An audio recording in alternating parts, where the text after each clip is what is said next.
Reality itself here on Earth is one giant escape room. We're meant to evolve as much as we can in order to test the parameters of predeterminism and prophecy and our own spiritual sovereignty. The more that humanity awakens, the more that we find ourselves in an ironic spiritual dilemma. And that is that Earth seems to be like one giant escape room where we're on some sort of cyclical timer before it resets. We're placed under amnesia. We can't access the distant past and all of the knowledge in the distant past. And even all of our history is intentionally severely distorted on purpose. So you can see the dilemma we're in when it comes to our spiritual evolution. It's that we're going through all of these different challenges almost with a blindfold on and not really aware of exactly how all of this knowledge and puzzle pieces fit together and exactly what the truth behind these resets on humanity are. So I'm going to be covering humanity's resets over a few series, starting with this one, the Precession of the Equinox. This is a key point for us to understand about exactly where we are inside time, what time periods are, and how we can master this escape room called Earth and evolve despite all odds. The precession of the equinox is a 26,000 year cycle. It's actually 25,700 year cycle, but it's just rounded up to 26,000 year cycle. And that entire cycle is called a great year. So 26,000 years is called just one great year because there's larger and larger scales of time. And so time is measured differently, even in different densities. And so what the precession of the equinox is precession is a wobbling that Earth does. So Earth on its axis wobbles, and when it's wobbling around, it goes from each constellation, and it spends 2,100 years inside each age or inside each constellation. A constellation is an age. So for instance, the Age of Aquarius, that is when Earth has its precession. It's currently wobbling and it's facing Aquarius. Now, within this whole great year, where Earth is making its wobble into every different constellation, we are meant to evolve within the archetypal themes inside that constellation. So whether you believe that the constellations are real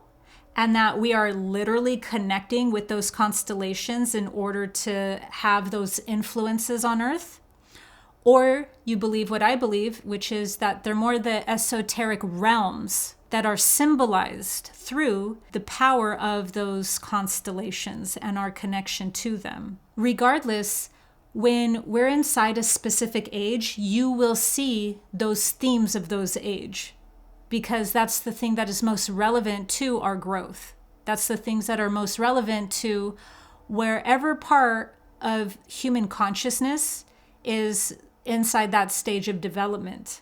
So for instance, in the age of Pisces, human consciousness and our development there, we're all based on those themes. So what are Piscean age themes? Well, Piscean age themes for spirituality would be one where it's like highly about divinity, because think of the Pisces energy. Pisces energy is highly spiritual, but its shadow side is that it's so spiritual and into oneness. Pisces is the energy of like oneness before it descends into human form and becomes an individual with an ego, with an I. Pisces is like the highest spiritual point inside astrology and inside any of the signs. So Pisces has that like highly spiritual energy, but you can always contaminate the themes of an age. And even organically, even if there's no contamination or social engineering, you'll still have the shadow side of each theme. And so what you have is very strong religions show up inside the Piscean age in order to really demonstrate what controlled oneness, what negative oneness would be like. So what you have with religion in the Piscean age is a highly authoritarian, violent, dominating, controlling, manipulative force to create that singularity of spiritual authority. So religion was the way that spirituality was being expressed in its shadow side of oneness inside that age. Whereas now we're entering Aquarius through the precession of the Equinox, where now Earth is moving into becoming synced up with the realm of Aquarius. You could look at it that way if you don't really care about the physical Earth being lined up physically with Aquarius. Either way, you're still inside the domain, you're inside the realm of this curriculum of whatever the age is. And so now you're seeing Aquarian influences strongly coming in now of humanitarian community.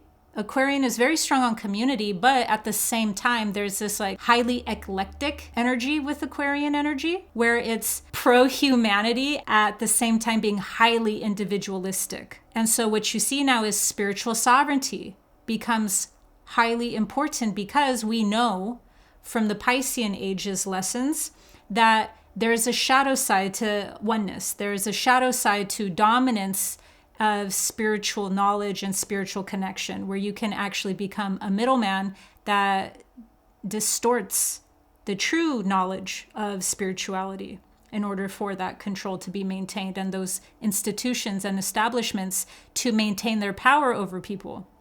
So with the Aquarian age, now you see is that people are now valuing spiritual sovereignty. And that does not mean that there will be no community. That just means that people are coming into right relationship with who their true community would be if they weren't being put under amnesia or tortured or, being ostracized or condemned in some way. What would they really look like in an individualistic way when they're relating to others, so that they can be inside community with others, but ones that are truly a match for their human consciousness and for their development. The largest themes for the Age of Aquarius is technology and extraterrestrials, or higher dimensionals, or ultra-terrestrials, all of the above. Basically, anything that is non-human intelligence. So that's why you'll be seeing over the next years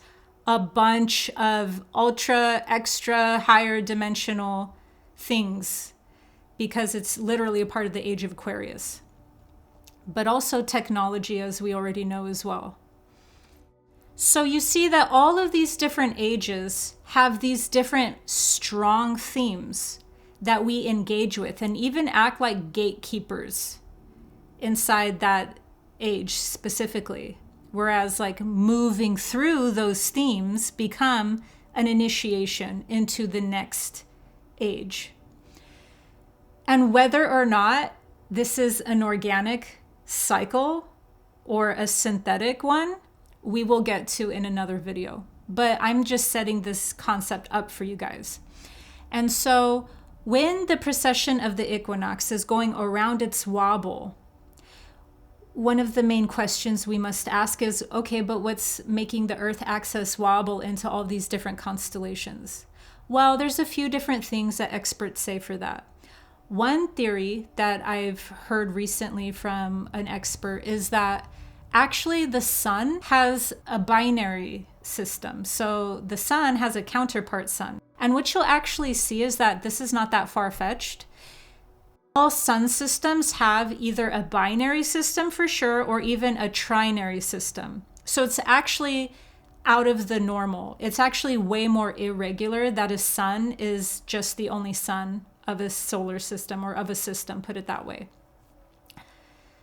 So that this binary star system has an influence that we can't see, that's very far away, and that is actually pulling the Earth's axis into those wobbles, creating that precession of the equinox. The most well-known reason for the Earth's access to wobble is torque-induced precession. This is when the gravitational force from the sun and the moon tilts the spin of the Earth. Earth has an equatorial bulge, so mass is not distributed evenly. The Earth is not a perfect sphere. So when the gravitational force from the sun and the moon pull at the equatorial bulge, it creates the top of Earth to move in a slow wobble or spiral motion. If you believe the Earth is a stationary realm and not a planet, the precession of the equinox is most likely due to the moon's influence over our gravitational field. So here's the most important breakdown for the precession of the equinox. First, it starts off at 26,000 years.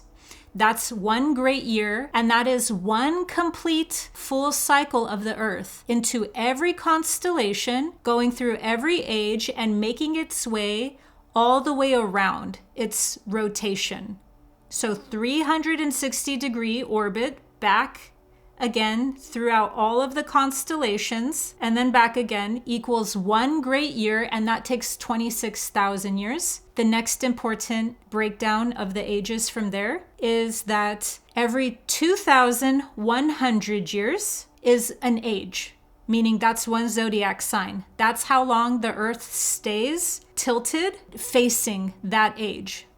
So that's 2,100 years. And that actually tracks from mysticism as well. Mysticism believes that you get 2 incarnations per age. So that means you incarnate twice per every 2,100 year cycle, so that you get the most out of that experience.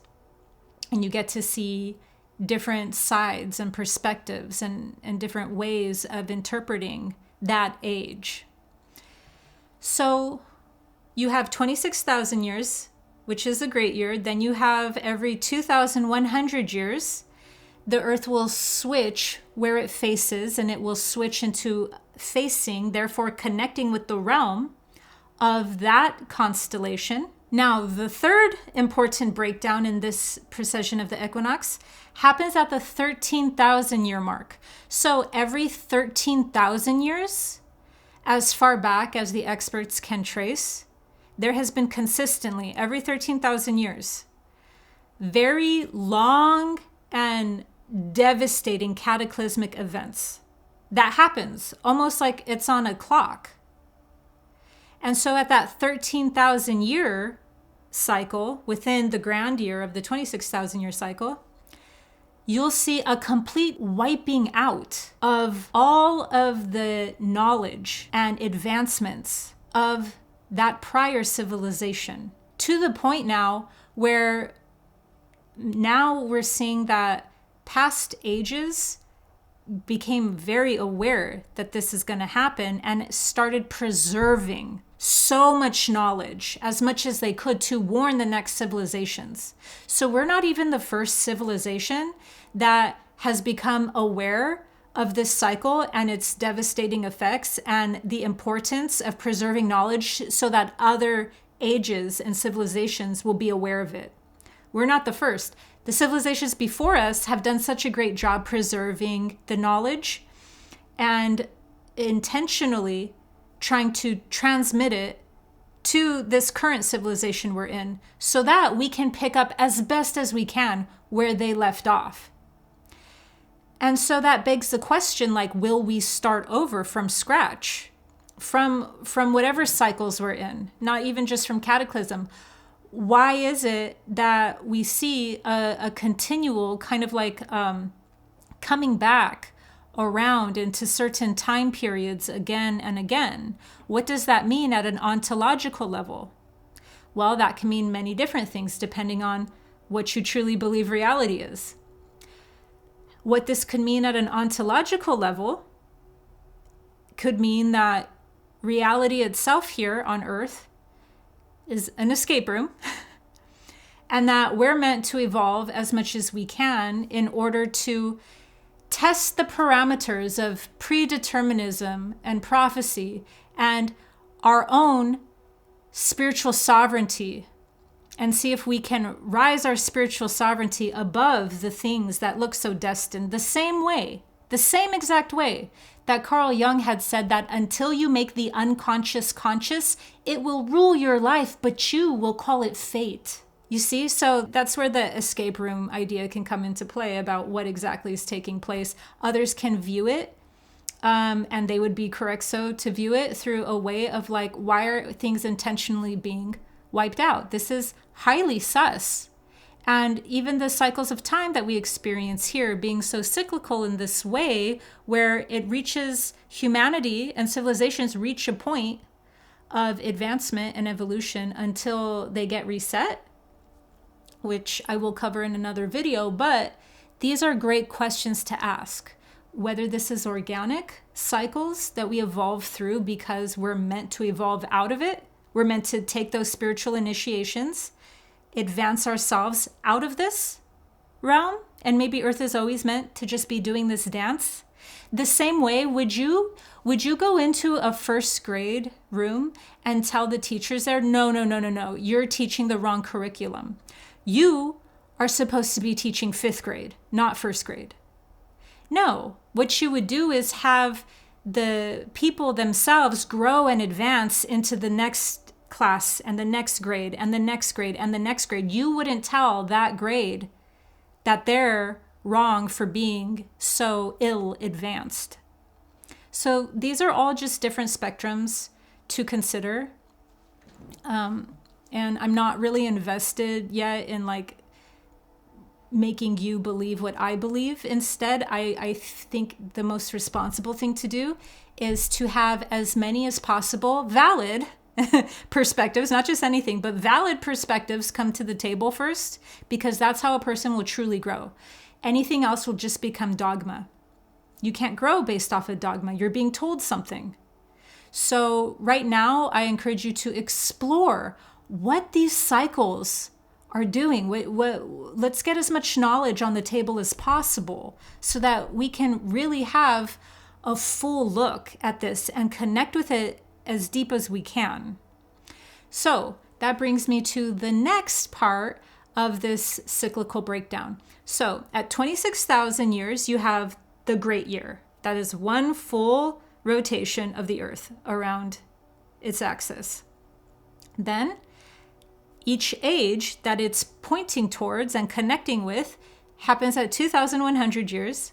Then at every 13,000 years, there is something very long and for thousands of years devastation to the Earth, usually through solar flares or solar rays that are impacting the Earth. Normally, we have a magnetic sphere, and that is meant to protect and shield the Earth. But when it gets low due to different things, it could be a pole shift, it could be many different things. What happens is the magnetic sphere weakens. And when it shields down, now we don't have things shielding us from the things that the cosmic rays, the solar rays, and all of those things that now heavily can impact our terrain here, like devastate it completely, to the point where it drives civilizations underground, which is another thing just ping right now underground as well. And I'm going to get to that later as well. Then, according to experts, every 6,000 years, there are devastating events, but not at the magnitude, not at the scale, at the 13,000 year cycle. So at 6,000 years, so every 6,000 years, humanity receives very strong cataclysms, but not at the level at all of every 13,000 years. Every 13,000 years, it's completely devastating.